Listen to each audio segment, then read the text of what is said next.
जेव्हा जेव्हा ते सापडले किंवा त्यांच्यावर हल्ले झाले त्यावेळेला त्यांची काय अवस्था झाली असेल, त्यापेक्षा जास्त त्या माऊलीची काय अवस्था झाली असेल. तर अशा ज्या माता होत्या, माता रमाई असतील, माता सावित्रीमाई असतील, या सगळ्या महामातांनी, या माऊलींनी जर त्याग केला नसता ना, त्यांनी संघर्ष केला नसता आणि आपल्या घरातली जी मंडळी संघर्ष करतायत त्यांना महापुरुष पद हे पद मिळालं नसतं जर या स्त्रियांनी संघर्ष केला नसता.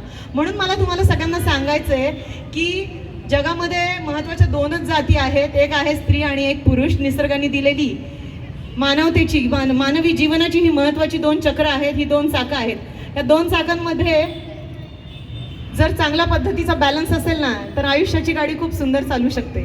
आणि त्याच्यामुळेच कुठेतरी चांगल्या प्रकारे विचारांची आदानप्रदान करण्यासाठी, चांगले विचार तुमच्यापर्यंत पोहोचवण्यासाठी, खरं तर माझा काही फार असा समाजशास्त्रावर अभ्यास नाही आहे, परंतु काम करत असताना एक गोष्ट मी अतिशय काटेकोरपणे पाळते की मी जे करते तेच बोलते, खोटी आश्वासनं देत नाही आणि खूप प्रामाणिक प्रयत्न करते, प्रचंड संघर्ष करते. कारण मी डॉक्टर बाबासाहेबांची लेख आहे, त्यांनी सांगितलं होतं की शिका, संघटित व्हा, संघर्ष करा. मी शिकले, मला डॉक्टर बाबासाहेब कळाले, मला समजले डॉक्टर बाबासाहेब, कारण त्यांनी सांगितल्याप्रमाणे मी शिक्षण घेतलं, मी संघर्ष केला, आजही संघर्ष करते. परंतु आता मी दुसऱ्यांच्या कल्याणासाठी संघर्ष करते. एक वेळ होती मी माझ्या अस्तित्वाची लढाई लढण्यासाठी संघर्ष करत होते, आज मी दुसऱ्यांवर होणाऱ्या अन्यायासाठी संघर्ष करते. आणि संघटित व्हा सांगितलं, बघा संघटन केलं. आज हे इंडियन फर्स्ट फोरम आपण सुरू केलेलं आहे आणि या फोरमच्या माध्यमातून पूर्ण पॅन इंडिया लेवलला, पूर्ण भारतभरामध्ये, कारण मी भारतीय बौद्ध संघाची राष्ट्रीय महिला महामंत्री आहे आणि माझ्याकडे 7-8 राज्यांची जबाबदारी आहे.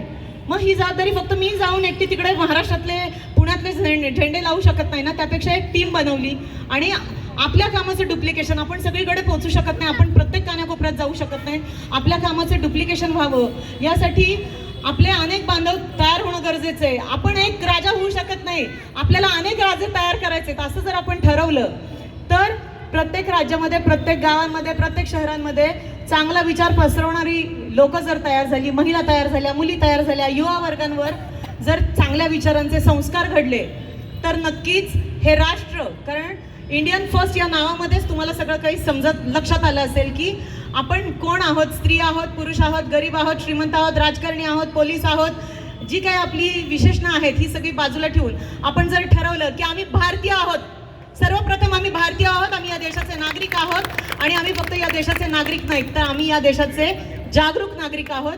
त्यामुळे पे बॅक टू सोसायटी ही कॉन्सेप्ट डोक्यात ठेवून की समाजाने मला काय दिलं हे महत्त्वाचं नाही, मी समाजासाठी काय करू शकते, मी समाजाला काय दिलं पाहिजे, या समाजामध्ये जेव्हा मी वावरते, फिरते, एक नाव घेऊन काम करते, त्यावेळेला या समाजासाठी मी काहीतरी माझं दायित्व लागतं. मी या समाजाची ऋणानुबंध आहे आणि या समाजासाठी सतत दिवस रात्र 24 तास 365 दिवस काम करण्यासाठी मी कटिबद्ध आहे असं या ठिकाणी मी सांगते.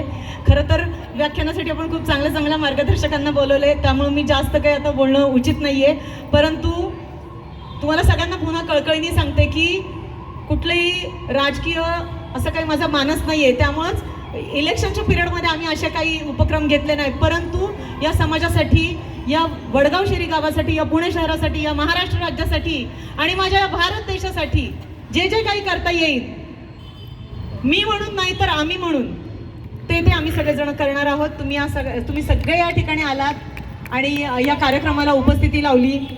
तुमच्या सगळ्यांच्या शुभेच्छा, तुमच्या सगळ्यांची साथ, तुमच्या सगळ्यांचे आशीर्वाद हे आमच्यासाठी अतिशय महत्त्वाचे आहेत आणि भविष्यामध्ये खूप चांगले उपक्रम आम्ही करणार आहोत. लवकरच त्या सगळ्या उपक्रमांची माहिती, आम्ही जे काही ॲप्लिकेशन तयार केलेलं आहे लवकर ते ऑफिशियली आम्ही लॉन्च करणार आहोत. हे म्हणजे असं योगायोग आला की आमच्या मनामध्ये हा विचार आला की ही संस्था स्थापन करायची, फोरम चालू करायचं आणि नेमकं बुद्ध जयंती होती, त्यामुळे अतिशय घाईमध्ये की ही आमची परीक्षा होती, आत्मपरीक्षण होतं की आपण जर 20-20 वर्ष काम करतोय, 15-15 वर्ष काम करतोय, तर बघूयात एक छोटासा कार्यक्रम घेतला तर लोक येत आहेत का, लोकांचं आपल्यावर किती प्रेम आहे. आणि बरं का सर, म्हणजे मला असं वाटत असतं की मी नेहमी म्हणते की वाढदिवसाला आणि मैतीला कधी